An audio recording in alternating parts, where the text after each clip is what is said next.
Halo, Assalamualaikum warahmatullahi wabarakatuh. Sebelumnya, perkenalkan nama saya Akilza Zia Salsabila dengan NIM 232112118.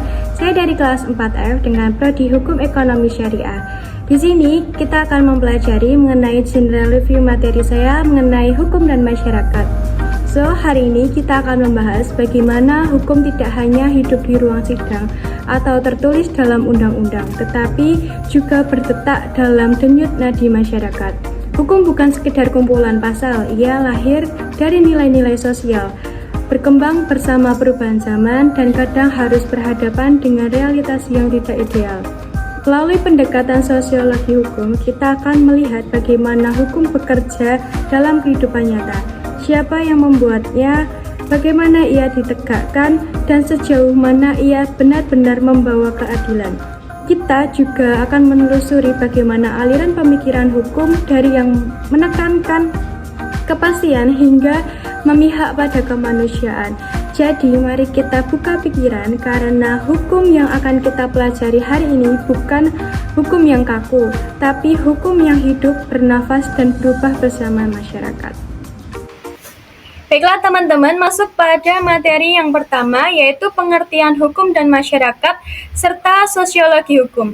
Hukum dan masyarakat itu ibarat dua sisi mata uang. Hukum dibentuk untuk mengatur kehidupan masyarakat agar tertib, damai, dan adil. Sebaliknya, masyarakatlah yang melahirkan hukum karena hukum itu mencerminkan nilai-nilai dan norma-norma yang tumbuh dalam kehidupan sosial. Sosiologi hukum hadir sebagai jembatan untuk memahami hubungan itu. Ia bukan hanya melihat hukum di atas kertas, tetapi juga menelusuri bagaimana hukum itu lahir, dijalankan, dan berdampak dalam kehidupan nyata. Intinya, sosiologi hukum itu menempatkan hukum sebagai bagian dari kehidupan sosial, bukan hanya aturan yang dingin atau baku. Selanjutnya ada hukum dan kenyataan masyarakat. Hukum tidak bisa berdiri sendiri, ia tumbuh dari kenyataan sosial, dan kenyataan sosial pun ikut membentuk wajah hukum. Ketika masyarakat berubah karena teknologi, budaya, atau ekonomi, maka hukum juga harus menyesuaikannya. Sayangnya, dalam praktiknya, sering terjadi jurang antara hukum di atas kertas dan kenyataannya di lapangan. Misalnya, hukum soal perlindungan buruh itu ada, tapi praktiknya, eksploitasinya itu masih sangat berjalan. Disinilah pentingnya penegakan hukum yang adil, partisipasi masyarakat, dan reformasi agar hukum itu benar-benar menjadi alat keadilan, bukan sekedar simbolis. Lalu ada yuridis normatif dan yuridis empiris. Penelitian hukum bisa dilihat dari kedua pendekatan ini. Yang pertama itu ada yuridis normatif, berfokus pada hukum tertulis seperti undang-undang, putusan pengadilan, doktrin, atau perjanjian. Pendekatan ini tuh menjawab apa tahu hukumnya. Terus yang kedua ada yuridis empiris, itu berfokus pada kenyataan perilaku masyarakat dan bagaimana hukum itu dijalankan dalam praktiknya. Pendekatan ini menjawab bagaimana hukum itu bekerja di masyarakat. Keduanya ini saling melengkapi. Yang pertama, yuridis normatif itu memberi dasar, sedangkan yuridis empiris itu menunjukkan realitasnya. Lalu ada mazhab pemikiran hukum. Yang pertama ada positivisme. Positivisme ini melihat hukum sebagai produk dari lembaga resmi, bukan dari moral atau agama. Apa yang tertulis dalam undang-undang itulah hukumnya. Tokohnya itu John Austin dan Hans Kelsen. Kelebihannya, positivisme ini menjamin kepastian hukum, tapi kelemahannya sering mengabaikan rasa keadilan dan realitas sosial. Maka tak heran pendekatan ini tuh banyak dikritik karena kurang manusiawi dan kaku. Selanjutnya ada sociological jurisprudence. Berbeda dengan positivisme, aliran ini tuh dipercaya bahwa hukum harus sesuai dengan nilai-nilai masyarakat. Nussbaum, tokohnya, menyebutkan hukum sebagai alat rekayasa sosial, bukan hanya aturan, tetapi sarana untuk membentuk masyarakat. Hukum yang baik menurut mereka adalah hukum yang hidup, yang tumbuh bersama masyarakat dan menyesuaikan dengan kebutuhan zaman. Contohnya itu program diversi dalam kasus anak nakal untuk menghindari hukuman penjara. Lalu ada living law dan utilitarianisme. Yang pertama ada living law. dikembangkan oleh Ewan Erlins, hukum yang sejati bukan di pengadilan tapi di masyarakat. Contohnya hukum adat dan hukum kebiasaan lokal, itulah hukum yang hidup.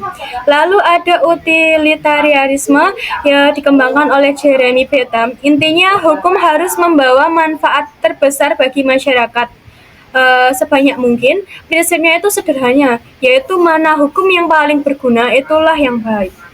Selanjutnya ada pemikiran Emile Durkheim dan Ibnu Khaldun.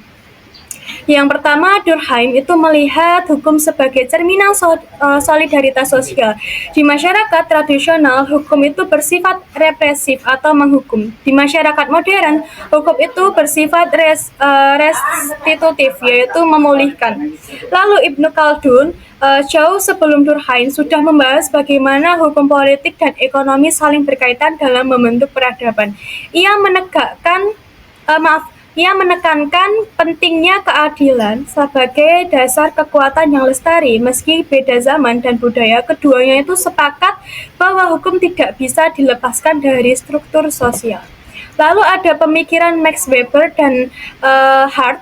Yang pertama ada Max Weber, melihat hukum sebagai bagian dari sistem kekuasaan. Ia membedakan 3 tipe otoritas, yaitu tradisional, karismatik, dan rasional legal. Dalam sistem modern, hukum menjadi sarana dominasi yang legal. Lalu ada Hart, itu memberikan kerangka sistematis tentang bagaimana hukum dibentuk. Ada aturan primer atau kewajiban dan sekunder tentang cara pembuat hukum. Ia memadukan pendekatan logis dan sosial. Weber dan Hart ini mewakili 2 sisi penting, kekuasaan dan sistem. Kombinasinya mampu membantu kita dalam memahami hukum sebagai sistem sosial yang hidup. Lalu ada materi efektivitas of law. Efektivitas hukum tidak mencakup hanya sekedar dilihat dari ada atau tidaknya aturan. Ia harus yang pertama dikenal dan dipahami masyarakat, yang kedua bisa ditegakkan oleh aparat yang kredibel, yang ketiga ada cocok dengan nilai masyarakat, yang terakhir ada didukung fasilitas. Nah, tanpa faktor-faktor ini, hukum itu hanya jadi pajangan, penegakan yang lemah, korupsi aparat, dan masyarakat yang tidak peduli akan membuat hukum mandul.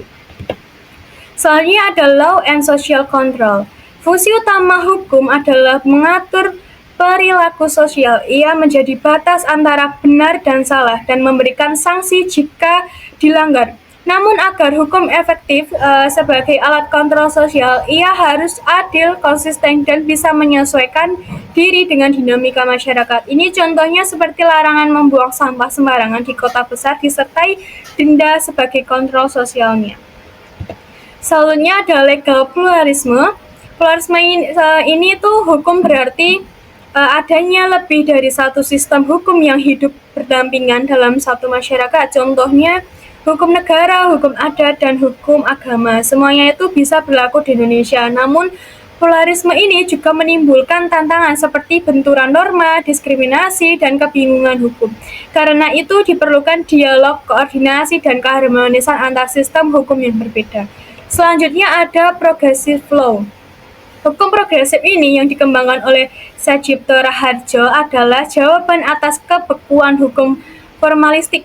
Prinsipnya, hukum itu untuk manusia, bukan sebaliknya. Ia menekankan keberanian, moral, empati, dan keadilan substantif. Hukum tidak mencakup sah secara formal, tapi harus bermanfaat dan berpihak pada kemanusiaan. Hukum progresif bukan teori kosong, ia menyerukan aksi nyata untuk membela masyarakat kecil dan menyelesaikan persoalan sosial.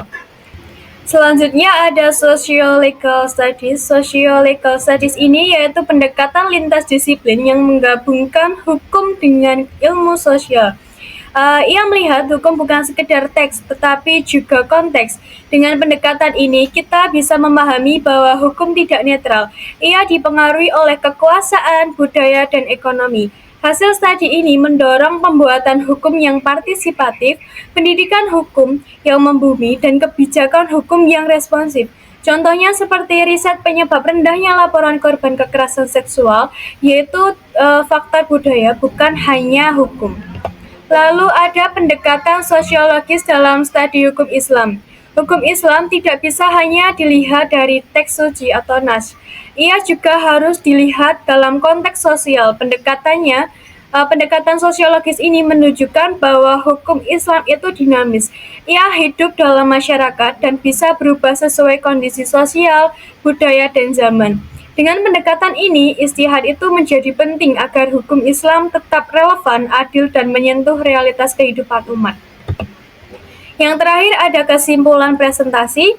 Hukum dalam masyarakat saling membentuk dan mempengaruhi hukum lahir dari nilai sosial dan berfungsi untuk mengatur kehidupan bersama. Untuk memahami hukum secara utuh, perlu pendekatan normatif yaitu aturan tertulis dan empiris yaitu realitas sosial, serta melihat berbagai pandangan dari positivisme yang kaku hingga hukum progresif yang berpihak pada keadilan. Hukum yang efektif adalah yang hidup di masyarakat sesuai konteks budaya, bisa ditegakkan dan memberi manfaat nyata dalam masyarakat majemuk seperti Indonesia. Keberagaman hukum, negara, adat, dan agama harus dikelola secara harmonis bagi humas. Memahami hukum dalam konteks sosial sangat penting agar pesan hukum bisa disampaikan dengan jelas, humanis, dan berdampak. Sekian dari materi saya pada hari ini. Wassalamualaikum warahmatullahi wabarakatuh.